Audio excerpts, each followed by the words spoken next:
Y'all hear me pretty good? Yeah. All right, how y'all doing this morning?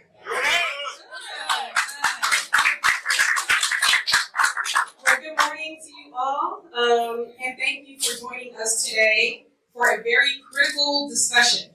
All right, but before we go any further, I want you to know we are video recording. We are capturing the space, so I'm asking folks to please sign in so that you know you're consenting to being captured on video or photography. And I want to welcome you to we're coming to get our check. Reparations. Okay. All right. And this event, or this panel, is sponsored by the California Black Women's Health Project.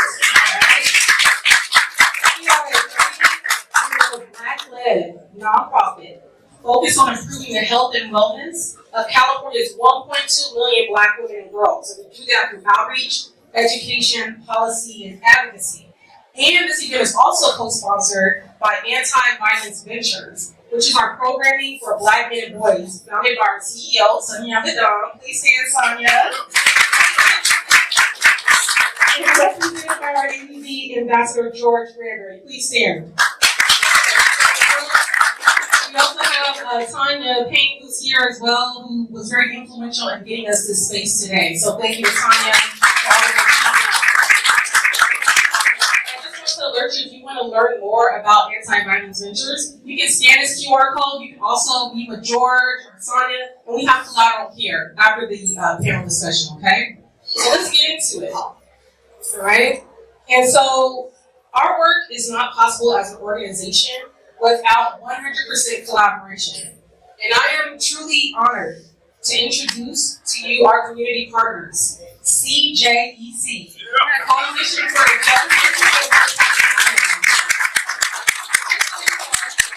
They are California's only organization founded to educate and raise awareness around California reparations. Before introducing our panel and getting into our discussion, it's important for me to center our conversation with an ancestral labor acknowledgement. Okay? This country was built off of the exploited, forced, unpaid labor of African Americans who were enslaved in the United States. This country's economic growth into the richest country the world has ever known was and is made possible by the horror of the transatlantic slave trade, U.S. chattel slavery, de jure, and de facto segregation and beyond, which was mandated and enforced by the United States government. In the words of Ta-Nehisi Coates, never forget that we were enslaved in this country longer than we have been free. My name is Natalie Champion, and I serve as a project manager for the California Black Women's Health Project, and I will be the moderator of this great panel today. It's important that I position myself as a descendant woman who focuses California Black Women's Health Project's reparation work as a pathway for healing and wellness for our community, which is shaped and influenced by seeing up close the leadership and service of my husband, Marcus Champion.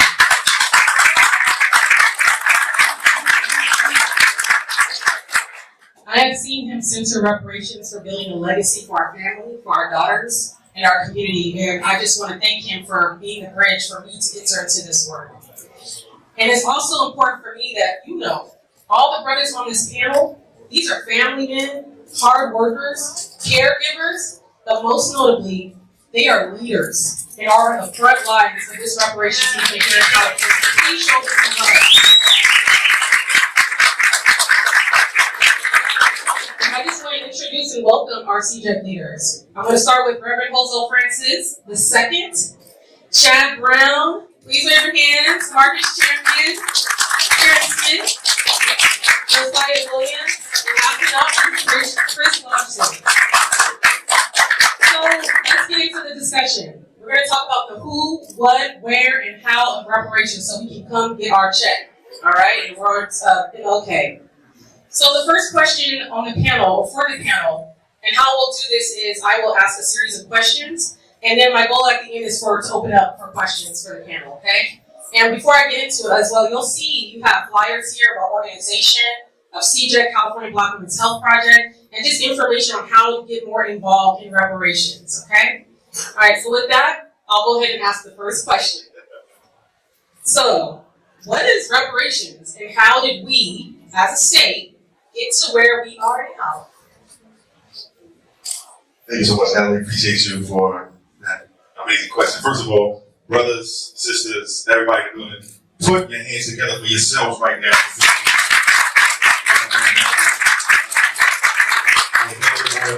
With Dr. West and with Stephen Wonder and with everybody, and that was powerful.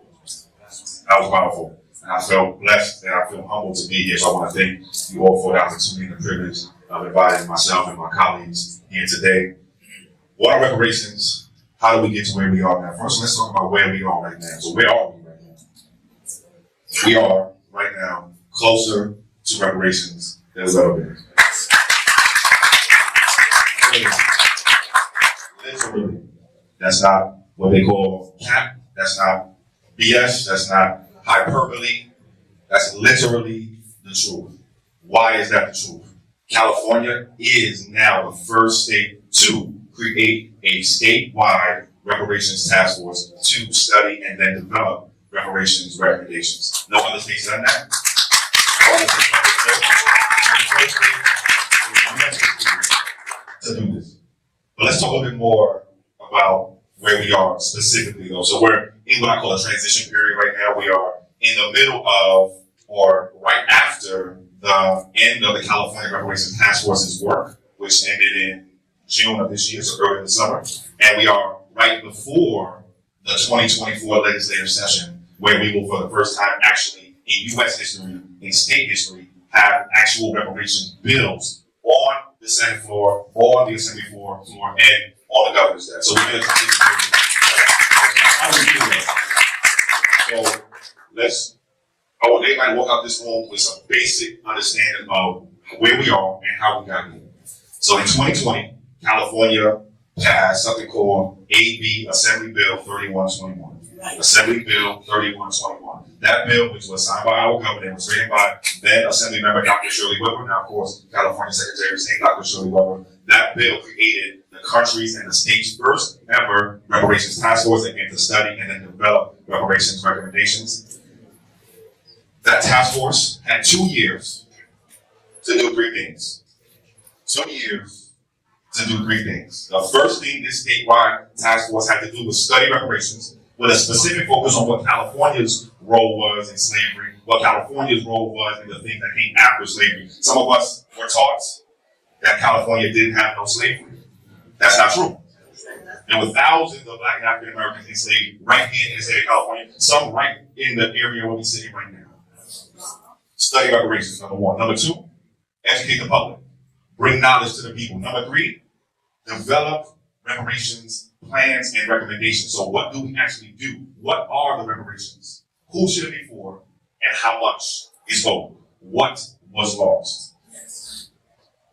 Which leads me to the answer to the other part of the question. What are reparations? I mean, I've said the word reparations probably about 10 times already. What am I even talking about? So generally speaking, when we talk about reparations, we're talking about taking action to repay and repair a particular community, the survivors and the descendants of some type of human rights violation. I actually really appreciated what Dr. West said just about 10, 20 minutes ago. This country didn't have or doesn't have a race problem. We had a catastrophe. Yes. Our people we're not supposed to be here. We wasn't supposed to make it. So it's more than a problem. We were the targets of a genocide, to be honest with you. So when we talk about reparations, we are really talking about taking action to repay or repair the survivors and the descendants of some type of human rights violation. In our case, it's slavery, and then the things that came after slavery, or what we call the after effects of slavery, that we still feel right now.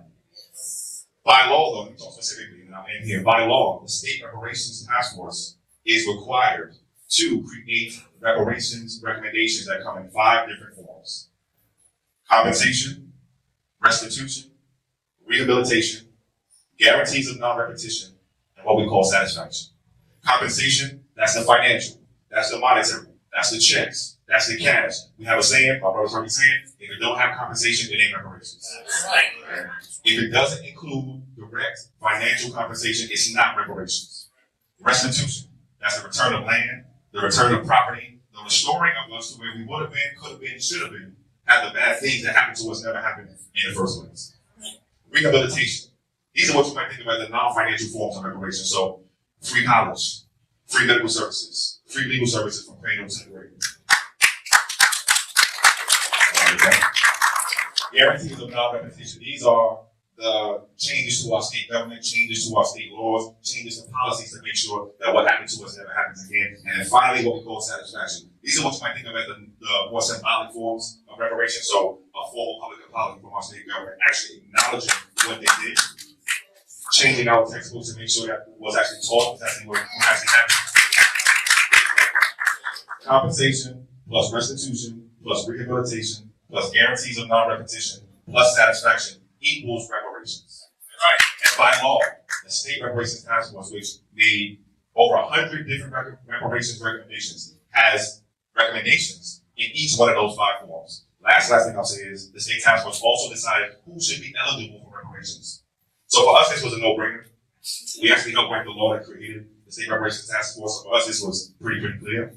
To be eligible for reparations in California, and everyone here should have one of the cards that we put on the seats and the packets. The eligibility criteria is on one of the sides of those cards. So there's 2 things that you need.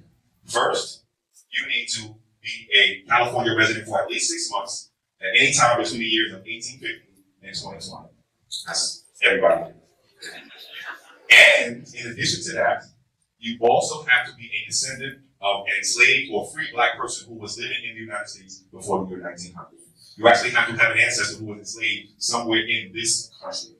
I think I'll stop there. Okay, thank you. I don't know how we got here.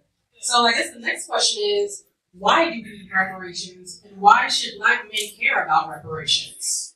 Let's talk about that. Yeah. Chris, by the way, Chris.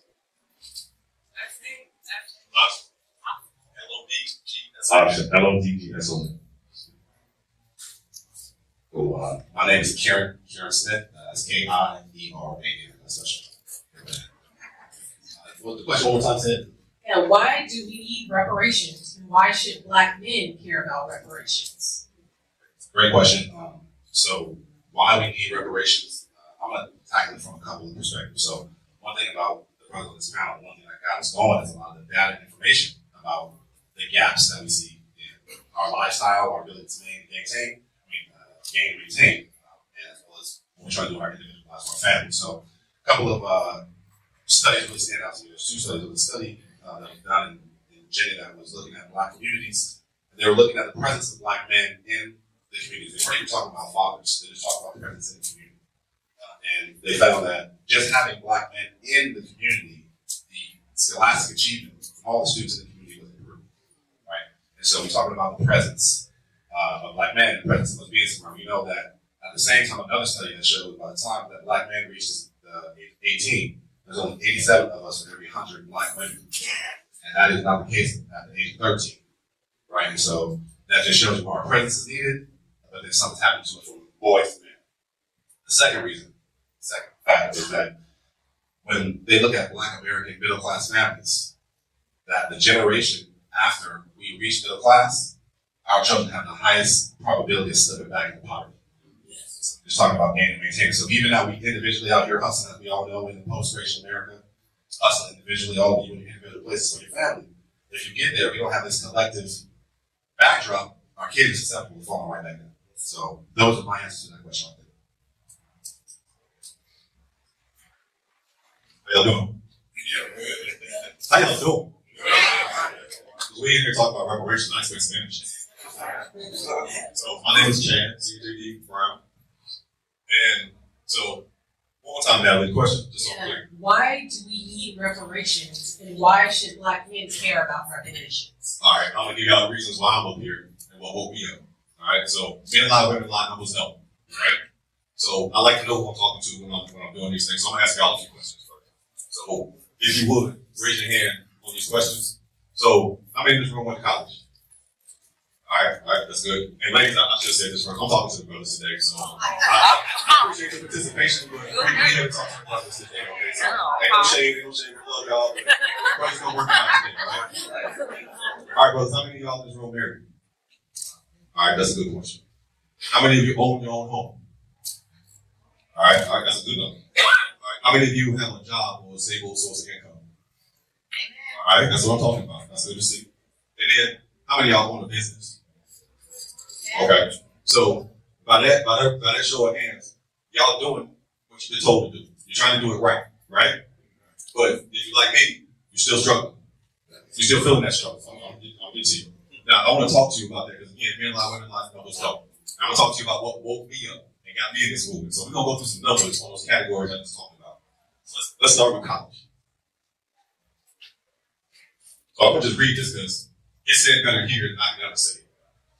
So black household heads with a college degree hold $22,000 less wealth than white household heads who lack a high school diploma. Say it again for me. So black households with a head of household with a college degree, you did everything right. You went to college. You got your degree. You got $22,000 less than a white household that's led by somebody who dropped out of high school. Okay? We need to understand the numbers. This is what I'm talking about. Because see, we sit around and we think that individually, because we're doing all right, that we're good. But you're not good because the collective ain't good. That's what Dr. Wesley's talking about in there.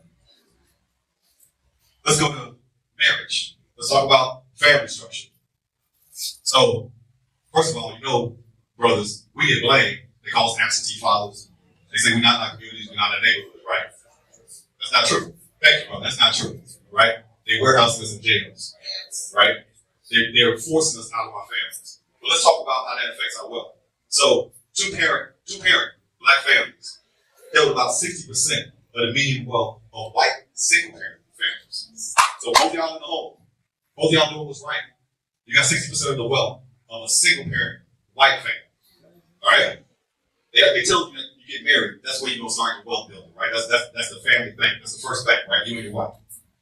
But what we find is black families, it doesn't translate into wealth for us. You know, we get married, our wealth position doesn't change. In fact, we get penalized most of the time in the tax code.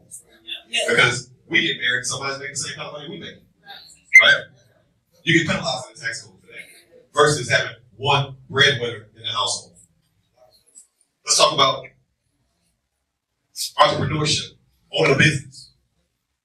Black-owned businesses start with approximately a third less capital than white peers and have difficulties raising private investment from mainstream investment streams. Only 1% of black business owners obtain loans in their founding year compared to 7% of white businesses. Okay? So you can't get money when you start your business. So then, what happens then? In 2019, 59% of black-owned firms fell into the category of at-risk or distressed in comparison with 27% of white-owned firms. And so, black entrepreneurs are more likely to experience, as my brother Kieran here was saying, downward mobility. 8 out of 10 black businesses fail within the first year. You've been sold a bill of sale, y'all. Right? You're doing everything right. The deck is stacked against you. The numbers don't lie. Men lie, women lie, numbers don't. Let's talk about home ownership. We've all heard the statistic that our home ownership is going down. We own less homes now than we did in coming out of Reconstruction. I don't know if y'all hearing me. Because when I love talking about this is coming from my heart. This is coming from passion. I don't do this for anything else except I love my family and I love my community. I got 2 daughters. I got to make sure the world is a better place for them. Yes. If they don't have anything, if they don't have a community to plug into, who's going to protect them?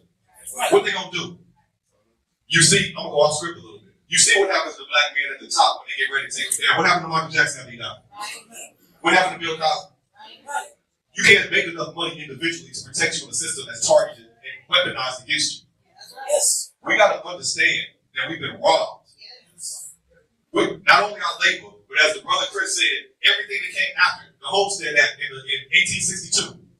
That's the undergirding of white wealth. That's where they got free land. They got business loans. They got land grants. They didn't get that to us.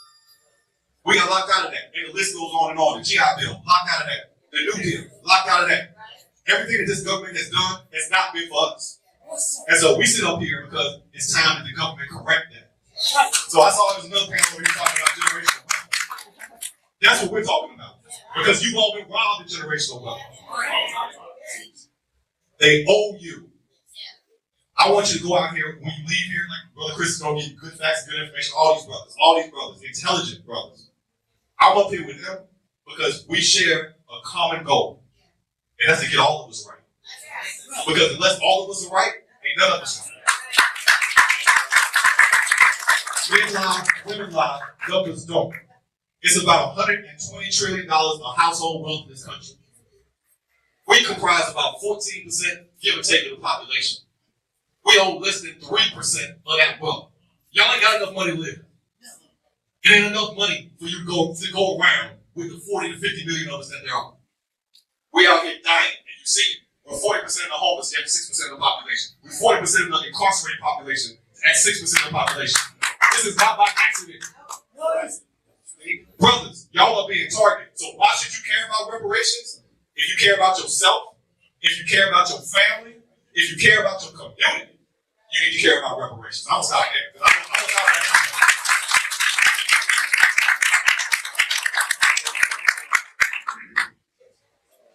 Check, can y'all hear me? Yeah.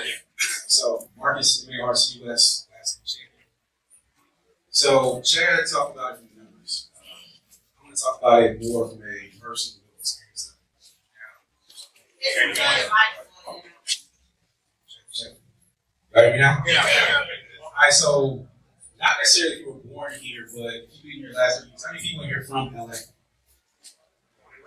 the majority of the room. So, just to give you reference, I was born in 82, sitting in the hospital here. So I'm from here. That's where born in 82, I grew up and lived through the terror of the 80s and 90s, gangs, crack, LAPD, all that type of stuff. I saw what our community has been. Despite our community being terrorized pretty much since we've been here, we always made it community. We always had family. We always had love. And with all those things that the government and the system is throwing at us, like I said, Chad talked about numbers, but I want to talk about what we deserve, what we're owed. We're owed a stable community. We're owed a community where we don't have to drive like 5-10 miles to go to a quality grocery store to get quality food. We're owed schools with resources that when you look at, I don't know how many other Zillow, but like they show the schools like around the house you're looking at. Every public school around whatever house is in the neighborhood that you live in is going to have like a C, a D, or an F. It's going to have a terrible school. We are owed the resources to get our schools up. We are owed quality health care. By blessing, my mom had a job where we had Kaiser, but I know that's not necessarily the case for everybody. My father was one of 5 brothers, and he was the oldest, to be the oldest at 65. He died at 65. Everybody else died pretty much in their 50s or 40s. And that's pretty much the commonality within the community. On my mom's side, my uncles died in their 40s and 50s, whether it be for drugs or just health in general. What's the common thing that probably what the majority of us here when we go to the doctor, you got high blood pressure? Are you dealing with some type of high blood pressure, some type of diabetes? Why is that the so-called common thing with Black people? Because we haven't been given proper health care, we haven't been given proper food. We live with stress just on the daily, and that's what leads to negative health outcomes. And so that's why I just want to talk about what we're owed. We're owed to be able to wake up, be able to breathe easy. We're owed to be able to wake up and be able to just, like Natalie said, my wife, who's moderating the family, we have 3 daughters. I have a 2-year-old and 2 6-year-olds. My kids have to stay in the backyard because of where I live. Yeah. Because of what goes on. I can't walk around my neighborhood. I can't walk the kids down the street just because of what goes down where I live. I deserve to be able to go out and go for a jog if I want to. I deserve to be able to walk for the kids to be able to go outside and just kick the ball around for the soccer and that type of stuff. So, when it comes to reparations, this is the balance. It's been played in our mind, again, growing up in the 80s and 90s. Reparations was a taboo word, and it was viewed as something that, is a pipe dream or it was a handout. And what we're here today to tell you is that it's none of that. This is what we're owed. This is what's to balance the community. Like Chris said, had we got our 40 acres of mule coming out of slavery, everything would be more balanced. Everything would be where it should be. And we'd probably be ahead of some folks. It comes down to. And so, this is what I offer for that. But start thinking of reparations as what you're owed. No handouts, no pipe dream. This is real, it's happening. And like I say, it's not over until we're done. And so, like Chris said, the first bill is going to be in the legislature in January. We need your support for that. We need you when they bring it before the committees in the legislature, when they bring it before the Senate, before the Assembly, there's a session where the public can just call in and just say, I support this bill. I need everybody in here to stay plugged in. So when that happens, you can call in and do your part, even if it's just that. Because whatever you do helps us get across the finish line. Because and people that don't want to see it happen, they're calling it. SB 490. Introduced by Senator Bradford. So if you see Senator Bradford over there, shake his hand, tell him thank you. This is, okay. Hello everyone, my name is Josiah Williams, Josiah. I should have went before Chad, because you got fired. So I'm trying to do what I can. So I'm actually from Oakland, California, born and raised. So, town here. And so, one of the things you recognize, like when you're in this work, is that no matter where our people are at, they're going through the exact same thing, right? And so, for me, my experience, I just want to kind of go to connect. We're talking about men. So before we were men, we were boys. So I just want to share a brief story. So I remember being 8 years old, watching the news. My mom used to always like watching the news. And so one of the things that I always saw was black men on the news, but it was always something negative, right? It was always something that was happening negative in our community. And I actually remember at 8 years old thinking, like, we can't be the only ones doing wrong, right? Like, I actually thought about this when I was 8, and I was like, we can't be the only ones doing wrong, because I got people in my community that I know who are struggling, who are working hard, right, for their families. Like, I was seeing this every day. I had people who was mentoring me, right? But why is it that we have this image all the time of our community always doing something wrong? And so one of the things that I wanted to do is in my life, I wanted to ensure that I did whatever I can to be those men that were striving to try to make things happen. But as I got older, one of the things I realized is that no matter how much I did, I was always close, right? But not able to actually reach and touch whatever it is I was trying to achieve. Like, I was able to see the finish line, but it was almost like that I was on a treadmill that I didn't see our hamster wheel. You know what I mean? But when I got older, I started realizing the systems that are in place to try to keep us in a certain location. So as Chad was bringing the data, right, regarding what it actually looks like, in our lives and how it affects us, the picture is clear. Like, you actually look at all the different things that we were given, right? We were given enslavement, right? We were given Jim Crow. We were given mass incarceration. We were given, like, we didn't manufacture the drugs and the weapons that came in our communities. It was given to us. Jobs was taken away, right? So we look at all the things that was given, right, that had a negative impact on us. We can see our health condition currently in the United States. We can see our wealth position currently in the United States. We can see all of our socioeconomic conditions in the United States. The one thing that they haven't given to us was justice, right? We haven't received, and justice to me is reparations.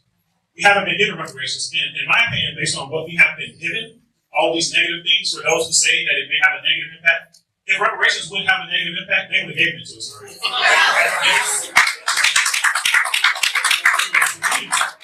The reason why they haven't given it to us is because they remember what happened whenever we got a slight opportunity. They remember what happened as soon as we came out of slavery. They seen all the things we was able to make from nothing. Imagine actually giving us something. So that's the reason why we have to get reparations, but that's also the reason why we must have it.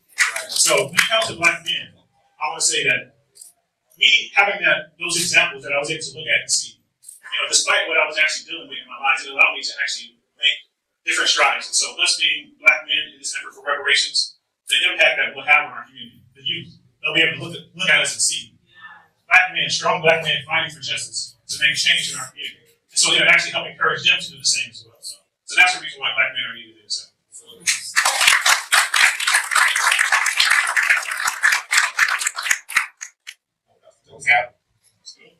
Why they trying to pump me up on that?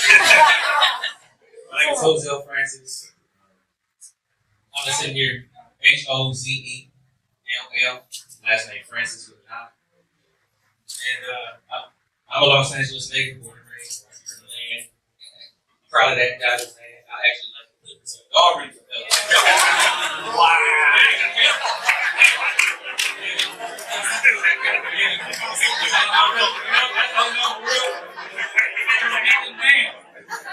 But while we talking about reparations,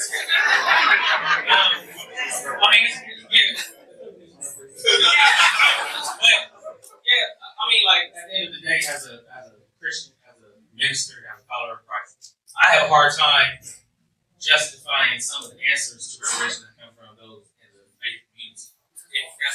costs. Yes. And so many times there's almost a biblical, even in fact, a biblical case that's presented against reparations, or even people that we expect or that present themselves as Christians, or this is a Christian country, a country that's focused on God and doing things in a moral way. And then to deny somebody their due wages don't line up with the Ten Commandments. That's that way at the beginning of the book. So I'm like, if you can't get past the Old Testament, you can't tell me nothing about how to live today. So that's my personal one of my personal issues with understanding it from that perspective. And then even the fact that we were I think it was Marcus mentioned 40 acres of view, that started with the church. It was 20 black ministers that went and negotiated that deal. Our ancestors did. And that's what the 40 acres of view came from the church leadership. Those black men that went down here and negotiated with the United States government to secure generational wealth for generations to come. And we got swindled out of that. According to the way that they started to move after with the Freedmen's Bank and all of those different things that they defrauded. That's not biblical. I'm just trying to help somebody to understand that. And so if we live in a nation where they print on the money and God can trust it, you got to do what God told you to do. The Bible taught that you don't release a slave without making something to go out there with. They also taught that, yes, the slave treat your master a certain kind of way, but also told the masters treat slaves a certain kind of way, because we all supposed to be serving the same master, which is the Most High God. And so if you put yourself under the proper authority, you're supposed to love your neighbor as you love yourself. That's the greatest commandment. That's what the Bible told me. And so I'm just going by what I read. I don't know. I guess that's why they want us to read it in the first place. But come to find out, many of our ancestors learned to read by reading the Bible. And so we understand it well.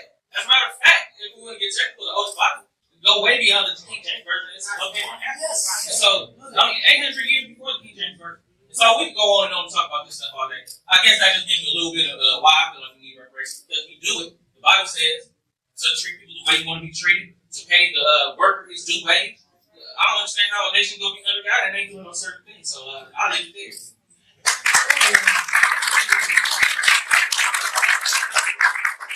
Appreciate the responses to that. Before I go into question 3, I know a lot of folks came into the room while we were in session talking about the questions or answering the questions. So again, my name is Natalie Champion, and I'm with the California Black Women's Health Project. And we are co-sponsoring this event, this reparations discussion, with our brothers and community partners from Coalition for a Just and Equitable California. I just wanted to reintroduce us and also just welcome everyone who came after we started. And so now I'll go on to the third question. What's coming next for reparations in California? What can we expect? So what's next? So I want to thank my brothers. I think that was very powerful. And I want to talk about what's coming next. Before I do that, though, I want to say, and it is the start, or somewhere at the beginning. So each one of you, each one of us who's right now, here right now, each one of you is literally sitting and living inside of a history book right now. People are going to be reading and writing and talking about what you did, what we did now, 10 years from now, 20 years from now, 30 years from now, 50 years from now. That's partly because of what's coming next. So there's 3 things that's going to happen next. 3 things. The first thing that's going to happen next is that there will be reparations bills actually written. And my brother Chad mentioned one of them. We actually have one already. It's Senate Bill 490, SB 490, introduced by Senator Stephen Bradford, who we saw on the Room at the keynote speech. Senate Bill 490, that's one of what we expect, about a half dozen to a dozen bills on the way, which will be written and are being written now, and which will be introduced, let's say, early 2024. So the first thing that's going to happen is that reparations bills are going to be written and then introduced into the state legislature. That's never happened before. That's never happened before. This is real. I'm glad my brother Marcus said this. This is real. This is happening. And you're here. That's the first thing that's going to happen. Reparations bills are going to be written, are being written, and then introduced into the state Senate and state assembly. Second thing that's going to happen after that. So that first thing is between now and let's say February of next year. So between today and February of 2024, within the next 3 to 5 months, there will be between 6 to 12 reparations bills written and then introduced into the state legislature. The second thing that's going to happen, the next thing that's going to happen, is that those bills will then be moved and then voted on and then passed by the state Senate and state assembly. The timeline for that, let's say between February of next year, when we're successful, and let's say the summer of 2024. To pass most bills, and in our case, our reparations bills, we need a majority of the state Senate to vote yes, and a majority of the state assembly to vote yes. So there's 40 state senators, we need 21 to vote yes. There's 80 state assembly members, we need 41 of them to say yes. So that's 21 plus 41. That's the second thing that's going to happen between February and the summer of 2024. The third thing that's going to happen is when those bills are passed, when they are passed, they will be on the governor's desk for his signature. They will be on the governor's desk for his signature. That's, let's say, late summer of 2024. To make reparations real next year, the math is 41 plus 21 plus 1. 41 assembly members plus 21 senators plus 1 governor. 41 plus 21 plus 1. That's absolutely about how folks can get involved too. So how do we actually make this happen? So there's a few things. And actually, I was thinking about this last night. I actually wanted a couple of my brothers actually said it. The first thing that we need to do is connect to or plug into current accurate reparations information. Let's actually do that right now together. Okay, so some of y'all got your phones out. Everybody, please take your phone out right now, please. Okay? Let's do it right now.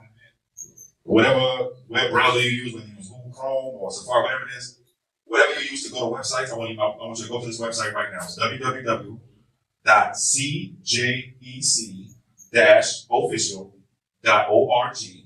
cjec-official.org. When you get there, and there's some QR codes probably up there somewhere too, okay? When you get there, you're gonna look for the menu button that gives you a list of the different tabs. So it should be on the top right. You gotta look for the Get Involved tab, cjec-official.org. Look for the Get Involved tab on the menu list. I want you to put your information into the form on that page. We put out a monthly California reparations newsletter. We send out California reparations text messages. We need you to stay connected, get connected, and then stay connected to current California reparations information. Why is that important? Because there is already, some of you have seen some of this, you'll see way more of this coming soon.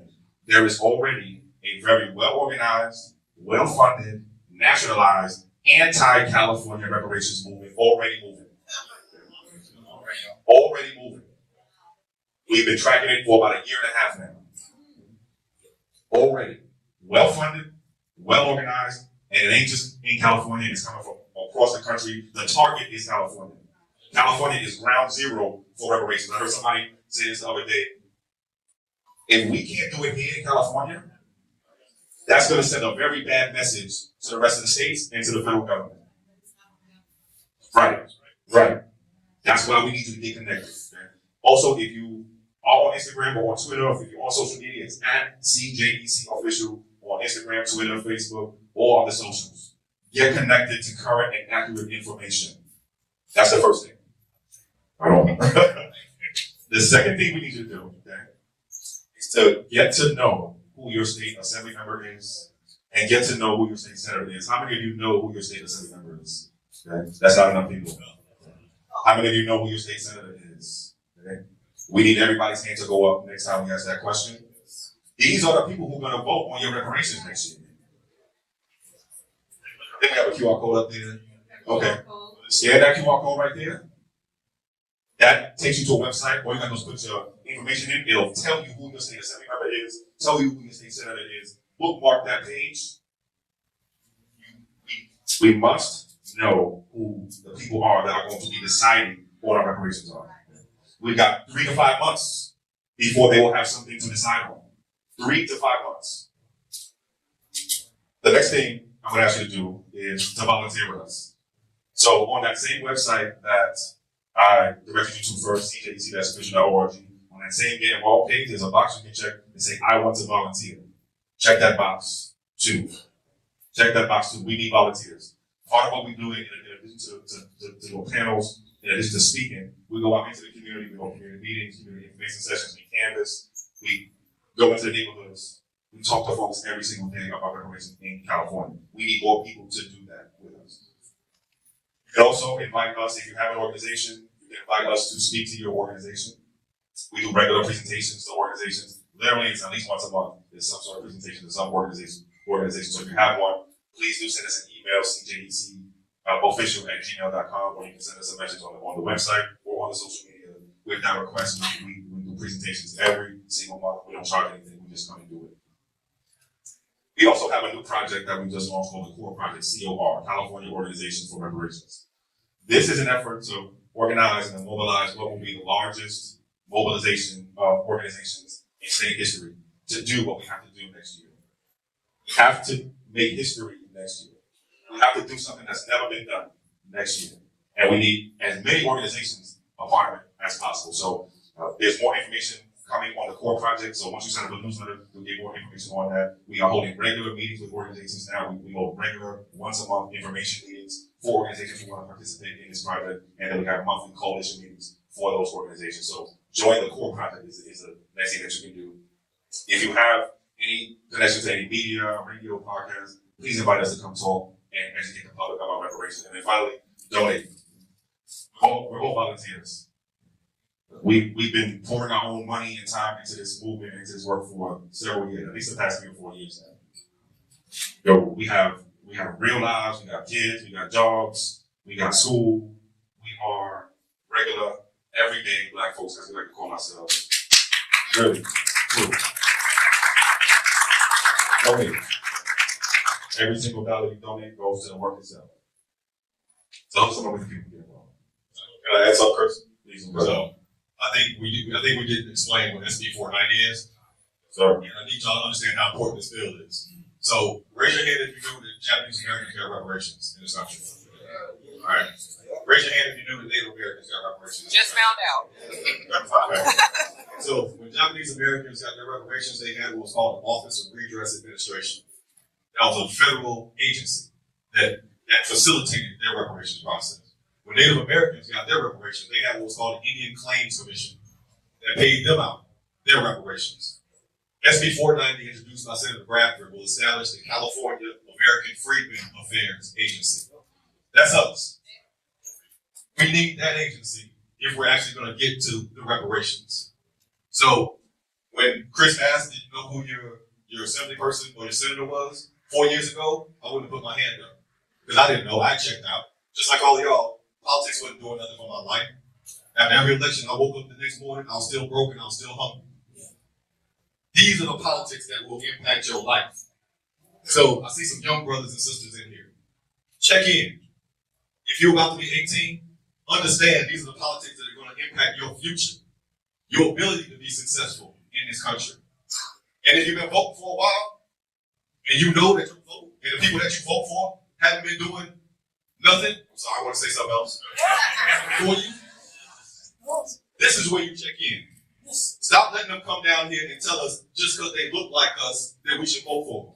Stop letting them come down here and play the saxophone and pull the hot sauce out and say, look, I'm just like y'all. You look them straight in the eye and say, we got SB 490. Where you stand on that? If the answer is, what's SB 490? They ain't good enough. If the answer is, I'm not supporting that, they ain't good enough. We gotta stop giving away our votes to people that don't care nothing about us and ain't gonna do nothing for us. We gotta start understanding what's in our best interest and start voting our best interest. I don't care what they look like. I don't care what party they claim. I got an agenda. And if you want my agenda, I'm with you. Know who your assembly person is. Know who your senator is. Get in their faces. Call their offices. Email them. Text them. Send a carrier pigeon. I don't care how you get out, but get out. It's time for us to wake up as a community, collectively, and understand that politics is how we win this game. I read those numbers out to you. You ain't gonna educate your way out of it. You ain't gonna entrepreneur your way out of it. You gotta tell this government to make us right and pay us what they owe us. I'm gonna stop here.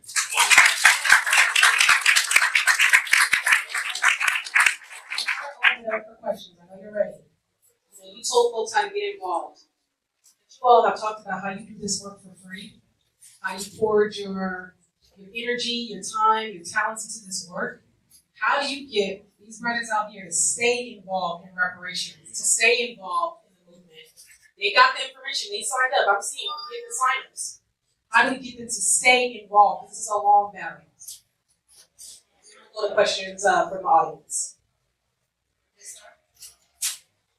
Okay, cool. I'll get a quick answer. I'm gonna do a little anecdote, all right? A little anecdote.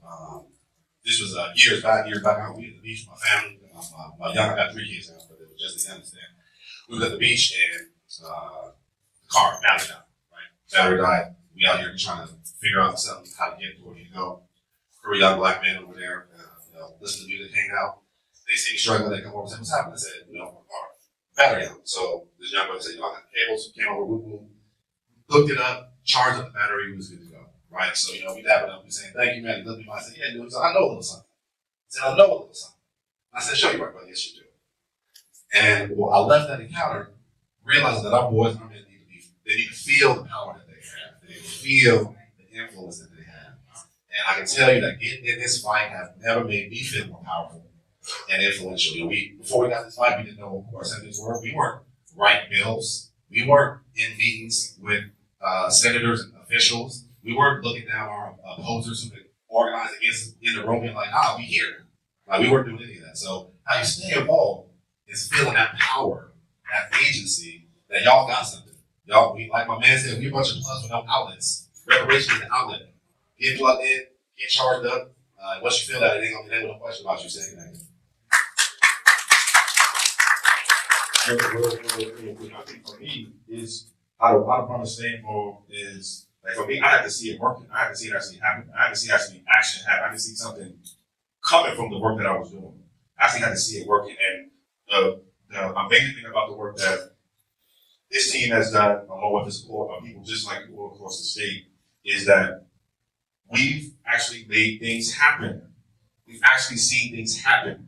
So I mentioned briefly earlier, we actually helped write the final version of the law that created the State Reparations Task Force. We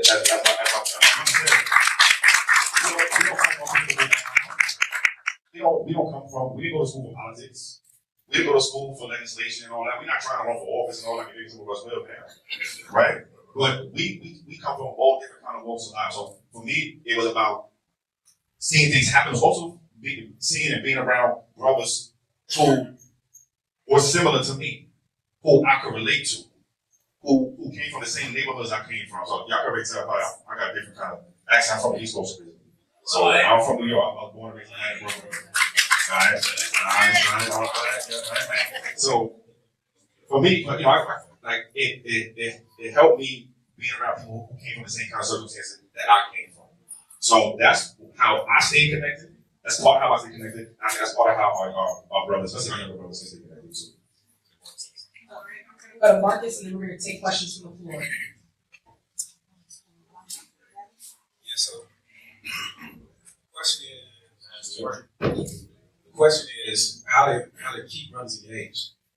And it's a very blunt and direct question. Do you care about your generation? Do you care about yourself? For me, doing everything right, like Chad said, doesn't guarantee success. My wife and I, we're both college graduates. We were married in 2009. We were married in 2009. January is our 15th anniversary. We were married in 2009. Within 2 years of us getting married, I was laid off once, she was laid off twice. We're both college graduates. We were supposed to get everything right. And we struggled. And even after having children, we still struggled. And so for me, I don't want my kids to deal with that whatsoever. I don't want them to know at all what a layoff is, what struggle is. Just with life in general. That's what comes with life in general. But to be able to go out and do the right things, it should mean something. That's what reparations does for us. It allows us to take our decisions, to take our movement as a people, how we can do the right things in this country for over 150 years or over 400 years, really. And actually see the results, actually see the fruits of what we've done. I kind of lost my thought, but yeah, that's it. Like, do you care about yourself? Do you care about your kids? Do you care about your generations? That's the motivation. And that's where I was going to go. This has been going on since emancipation. This needs to end with us. It should be the last step before we actually get the reparations. So that's why we need to get involved, because for every single one of y'all that decides to get in it, that's a step closer to getting to the end. Well, I agree with everything you said, and I'm just gonna add this. I think brothers should be engaged because you owe money. How many of y'all out here had somebody owe y'all some money? How many out here they owe you money? You see them in the club buying drinks, or they got new shoes on, or they in the mall shopping it up.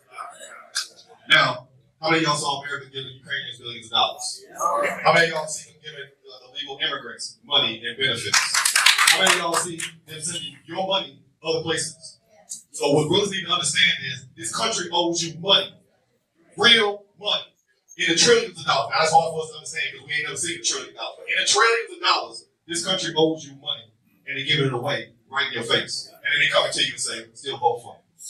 That's why you should care. Just like if your neighbor owes you $20, you're going to go knock on your neighbor's door and say, where's my money? You need to be knocking on your senator's door. You need to be knocking on your assembly person's door. You need to knock on the president's door. Where's my money? That's why you should stay involved, and that's why you should care. At California Black Women's Health Project, your overall health is the top priority. The COVID-19 pandemic has impacted the Black community in numerous ways and continues to hit underserved communities. Testing and vaccinations have been helpful, but now there is more you can do if you test positive for COVID-19. New treatments are available if you test positive through your healthcare provider for free, but you don't need to have health insurance to access these treatments. Visit covid19.ca.gov/treatment or call 833-686-5051 to get information on testing and treatments near you. Hello, everybody. Hello, Kings and Queens. Salute to everybody that's come today. I feel very heavy right now with just a burden of our civic duty to each other. We need to make sure. Hello? Yeah, we need to make sure before anything else that we're unified. That we're unifying behind it. To make sure that we're unifying with the goal of each other and being for each other. I love the all the things that were brought up here, because a lot of the issues is just the misinformation and disinformation. So my question is, our key takeaways and action plans for everyone here to take back to their local communities, to their employees, everything, because overall we're not right. You can't drive through Figueroa and not see our people there. And I want to make sure that we understand what the goals are, what the next steps are, alongside of the things that have been discussed today, to make sure that we accomplish what did not happen as owed to us. And this is the last part here. I'm sorry, this is it. This is not just a debt that's owed to us. Anybody that says that I have a part of that, go to Germany and say, for the Holocaust victims that are getting reparations there, that debt is not, you're inheriting the debt that is owed. I'll leave it there.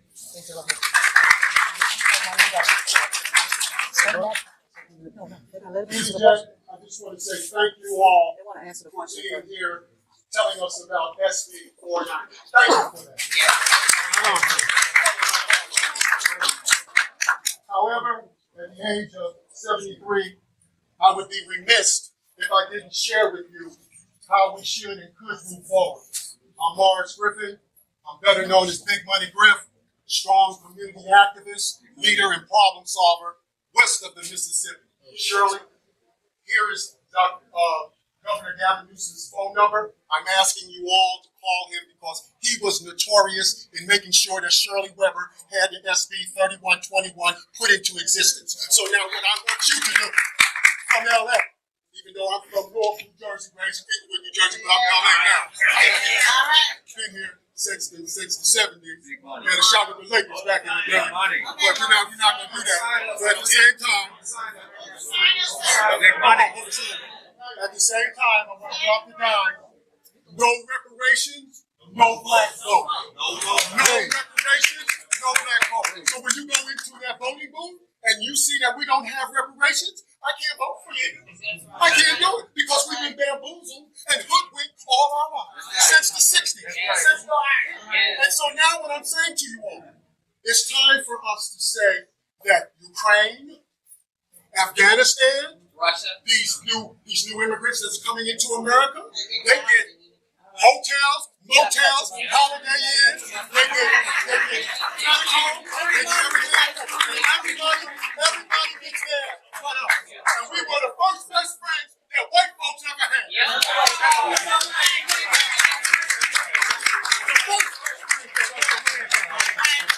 And cotton was the #1 industry.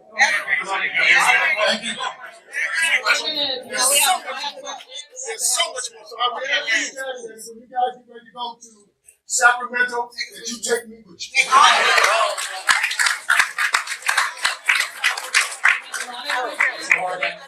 We have a lot of questions, so I just really want you all to ask your question, please. Yeah, So I'm just gonna ask a question. Keith Davis. I was asking big one that's kind of answer the question. So everything that we listed is what you want to do, right? So we listed a few call to actions so far. If you're taking those steps, thank you. If you haven't taken those steps, please do take those steps. Most of the legislation that we are going to be fighting on is going to move in 2024. So right now, it's really about raising awareness among as much people as possible. So for example, the website that we gave you, the link, send that link to 3 people today. 3 people today. The more people that know about the bills that are coming, the stronger we are, the more successful that we'll be. Right now, it's really about raising awareness and educating our people and waking up our people too. Because this is going to be the fight of our lives. And I'm not kidding. This is the fight of our lives. You're in it. What are you going to do? I just want to add one thing, and then we'll get your question, brother. So we're in September, and I just saw a commercial for Dallas Mall. They already got a Christmas tree up. In November, all y'all gonna get around your families. In December, all y'all gonna get around your families. When you sitting around that dinner table, you need to talk about reparations. When you get together on Sundays and you watching football, have a conversation about reparations. When you're in the beauty shop, when you're in the salon, getting your hair did, or you're in the barber shop getting cleaned up, have a conversation about reparations. What we need to do as a community is have it on our lips everywhere we go. And I say this every time I talk, and everywhere. I'll know we real about it and we serious about it when I'm in the grocery store and the sister in front of me and the checkout lady, they talking about reparations. When I'm walking down the street and I walk past the bus stop and the conversation's about reparations. When I'm going to the basketball courts and brothers shooting hoops and they talking about reparations. That's what we need to get to. Where we have it on our lips everywhere that we go. Don't get shy. And don't get shy, sister. That's right. Don't get shy because you owe money. How many of y'all shy when somebody owes you money about asking for your money? That's the same energy you're supposed to have. We have to take questions, man. Thank you. Chief Davis, with the KJLH. Now, please. Go ahead, son. Keith Davis and KJLH. That's right. My question is, you said we're in a fight for life. I believe that. Drastic times calls for drastic measures. Has there been an effort, or have you thought about staging a million man reparation march to Sacramento to make a stand? The answer is yes. Let's do it. The answer is yes. So one thing that's going to make a big difference next year is that the people in Sacramento, I live in Sacramento, so the people in Sacramento actually see us and feel us there. So I was in the Capitol a couple days ago. I was up there for the votes and all that. Our physical presence makes a difference. I remember I got out of the elevator one day, this was actually in July, I went to the Capitol, it was on what we call a lobby day. So a lobby day is when you bring as many people up as you can, and you go talk to every single person that you can talk to who's a politician, a senator, a senator. Well, I went up the elevator, the elevator opened, and I couldn't even get out the elevator. There was so many people in the hall I think they were there for some of the unions. There was probably like 500 people, and we literally couldn't get off the elevator. Right. Better believe they got what they wanted. Our physical presence makes a difference. It makes a difference. So brother, absolutely yes. Absolutely. Yes, I know about SB 4039. And my question is, I think before we leave here, if you could give a little summary to this audience, pretty large audience, about the basics of 4019. Yeah, SB 4019. Right.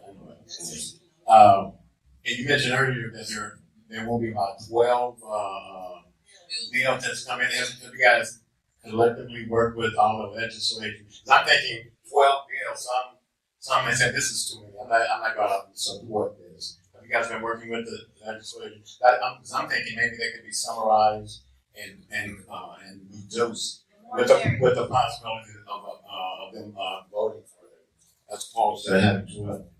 I'm gonna let Chris answer that question. I just wanted to piggyback off of the question about the march because a lot of times it feels insurmountable to get us all together and make something happen. We have a show called Politics in Black that we put on, that we go and delve into all of our historians and movers and shakers in our community. And we had our elders from SNCC who came to the show. And they, yes, sir, student committee, and they came on and talked about the March on Washington. And they organized that march in 3 months, y'all. They organized that march with no social media, no internet, nothing. Little to no resources. They did that in 3 months. So we talk about this thing. If our elders can do it in 3 months, then we can do it. That's absolutely right. And to your question about Senate Bill 490, which is a bill, really the first of a series of reparations bills. This bill will create what Jack called and what we call the California American Freedmen Affairs Agency. This will be what you might think of as a reparations agency. So this will be where you go to apply for reparations, to show that you're eligible for reparations, to process your payments and your claims for reparations. This will be the place where we actually go to get the reparations. Also, this will be a place and a space specifically to serve the needs of the descendant community. And I want to say this again. As Black folks, I think a lot of times as Black folks, but specifically as Black Americans, as Americans who descend from persons who were enslaved in this country, we don't see ourselves as a specific group of people. We are a specific, unique, and special group of people. We are defined by more. We are defined by more than the color of our skin. We are defined by the contribution we make to this country. Nobody can be us. Even if sometimes you look like us. Nobody can be us. Because nobody's done what we've done. This will, in addition to being a place where you get your claims processed and all that, and you show how you're eligible and you apply for reparations, in addition to doing all those things, this particular part of our government, this new reparations agency, will be an agency with the power and the money to serve the education needs of our specific community, the healthcare needs of our specific community, the housing needs of our specific community, the business needs of our specific community, the legal needs of our specific community, etc., etc., etc. For the first time ever, we'll have a place in the space just for us. The Native Americans have a special place just for them. The people who just came to the country have a special place just for them. We don't have nothing yet just for us. This will be the beginning of that. And to the second part of the brother's question, why multiple reparations bills? Why not just one bill and everything in it, or some combination of bills? We actually thought a lot about this, and I think there's arguments on both sides of this. If you have one bill, you get to put it all together. If you have multiple bills, you have multiple chances. And I think the thinking was, and to the other part of your question, yes, we have been talking to the people who are working on the bills. By the way, one of your questions should be who's writing these bills, right? So you should expect these bills to be written and introduced by members of the California Legislative Black Caucus. So California has, so the national government has a congressional Black Caucus, like a national thing. California has its own California Legislative Black Caucus, with just the California state legislators who are Black. That caucus, the members of that caucus will be the ones who are introducing bills and writing bills for reparations. And I think, just to be frank and honest, I think there are arguments on both sides of it, but I think the thinking was that because this is so important, we want to advance a package of bills at the same time. And that's what we expect to happen. I'm going to cut it really quickly because we have maybe 7 minutes left, okay? And I want to get to all of these brothers. I want to make sure that they're heard. So if we can get to the next question, please. I just wanted to add about the agency. There's the genealogy is a really big part. This agency can be responsible for aiding all of us in finding our genealogy, rebuilding of our families. And so that's a really big part of this building family. Hi, my name is My name is Preston. I just come here. I like your meeting. Black Lives Matter. I don't like what they're getting off the stick. I like words. Pen and paper. That's the only thing right to understand. I like yours too. The church. We all wrong. I like yours too. Talk about it. I mean, it's 747. Was out the window. Y'all looking out the window? Don't just send yourself, your kids, and everybody else. I'll leave you my phone number. My question is this, I just want to hear what they have to say. Thank you very much.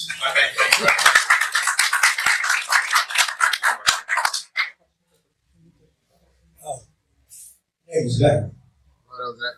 I had a question. Some other questions. I also came down here for reasons. I hear everything that y'all saying, but I find it kind of difficult to get to the important peoples that y'all talking about here in the village, because there's a blockage in getting to them. That's maybe y'all not where I am, but really it's a lot of things out there that y'all. And there's some people that already know right now about here. And it depends on me. Walk out here a lot of again. The information down here. Because I've been blocked on the phone. I've been blocked in my house. I've been blocked by other people that's working in the FBI. They covered my suggestions. But okay, my question is, I find it totally impossible, but how can you get to it? The ones that you want to talk to. I mean, I'm gonna try it, but I guarantee I ain't gonna be able to do it. So how can you get to it? So You want to answer all hot? So, you know, real quick. So, one thing that Chris emphasized, one thing I emphasized, we're regular people. There's nobody up here who is majored in politics. We're not political, doing work. We're just regular people, 9 to 5s, we do this. And we just kept knocking on that door until we got there. I want to shout out Tiffany in the back. Tiffany, raise your hand.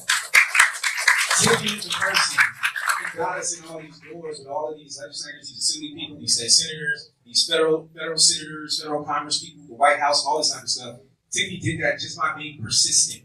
So there's no such thing as blocking when it comes to getting this done. So I hope that answers your question, bro. There's no stopping this. There's nothing special about us. We're just regular folks. We won't take no for an answer. And I would just add to that, just join us and we'll make sure to do it together. Sometimes you do it on your own, but you got us, so we'll make sure you're not blocked. So I just want to say that. okay. My name is Brother Michael Cooper. I'm some people layers, founders of the essence. So my question is there a black replacement strategy in place? Explain that. That's just a question. Is there a black replacement strategy in place? Because we are being replaced. As we know.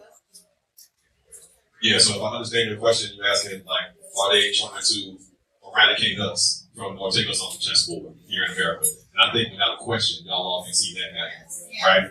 There's no other group in this country that can be murdered indiscriminately by agents of the state with little to no consequences, right? Why don't you see Jews being killed in the streets? I'll tell you why, because there's consequences to it, because they have capital in their communities to protect themselves, to be able to hold the people who harm them accountable. They have not only robbed you of your capital and your generational wealth, they have robbed you of your ability to protect yourself in a state that is weaponized against you. So, to your point, I don't think it's replacement, I think it's genocide. Thank you. We're going to go to the next question because we literally have 5 minutes. Okay, so we can ask all the questions and then they can answer all the questions. Okay, my question is, as it relates to the AME Church, okay, is there a program about dealing with the AME Church as it relates to homelessness, as it relates to reparations in the church? I can speak specifically. Hi, my name is Martha, and I was wondering if it took so long for this movement, because there was people before you guys who required dedication. Good morning. I wanted to thank all of you wonderful kings for doing this. Thank you so much. My question is there like a range amount that you've been talking about? And I'm sure there's some kind of range. And then is there something going to be put in place to make sure that they don't make the limitations, like people in prison, people with their record, people that are child support? None of that should matter because it's all based on life. So is there no limitation, no restriction? I'm only 16 years old, so I want to. As a 16-year-old, what can I do to help this movement? Since I'm about to be 18 years old, you know, I'm starting college soon. What can I do to help this movement out? Thank you very much. Good afternoon. My name is Don. I'm the Director for Housing here at TH, so can you give me connections to students? My question is, can you do a brief summary, not necessarily now, but I want you to speak about the non-monetary things that you put in place, because the dollar doing what it's doing, I'm looking for how we're undergirding that with other forms of wealth to the organization.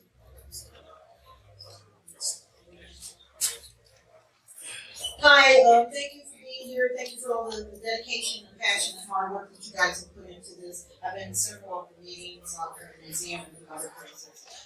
First, I want to say to Hosea, that's your name, Reverend Hosea?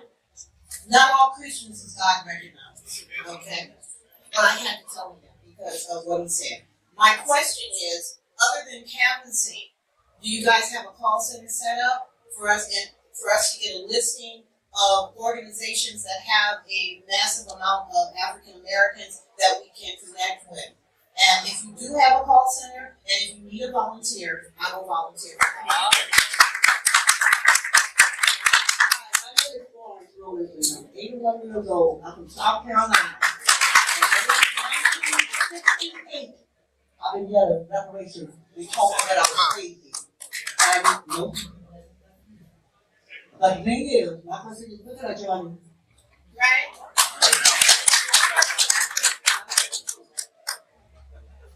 Hi, my name is Dexter Butler. I'm a small business owner. I like to being reparations for small businesses, and how would it apply to? I'm a mail contractor. I go and get mail into Los Angeles out of the bank, and I'm one of the only mail contractors in LA, and we are what we used to be. The Pony Express. So yeah, it's rough on that's awesome. All good.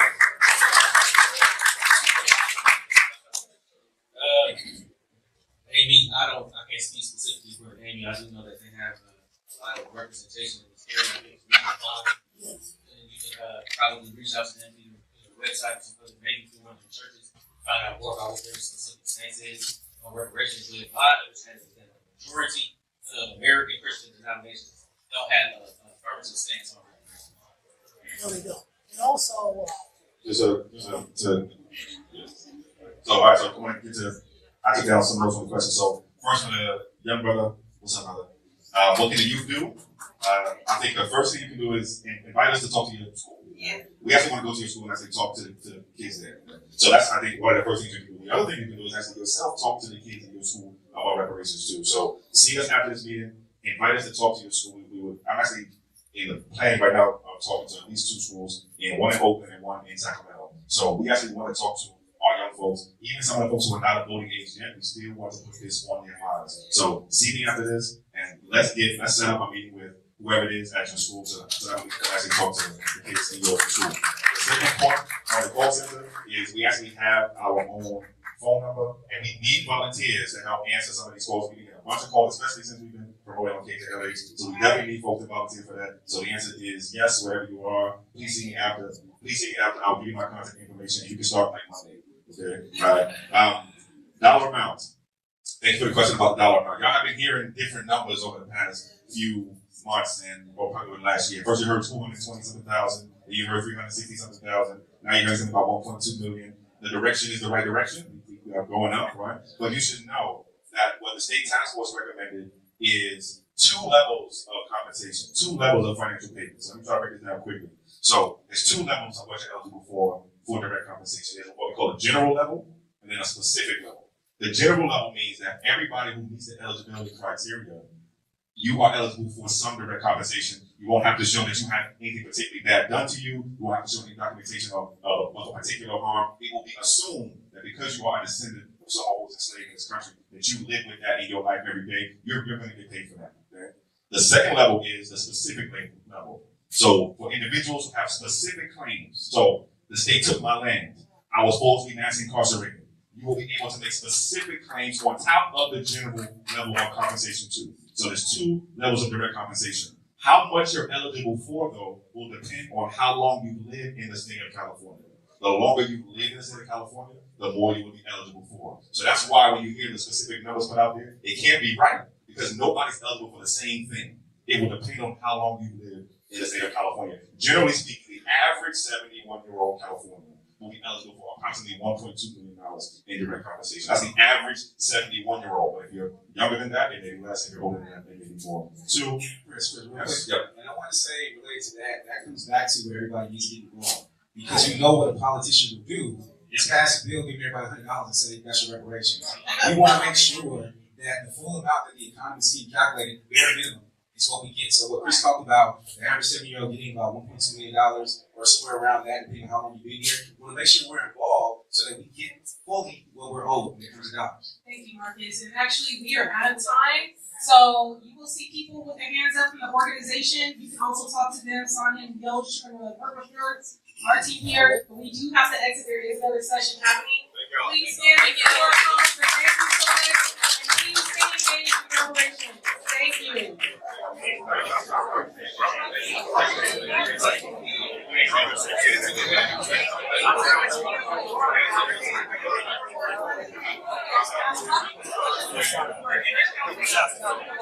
Stop that one.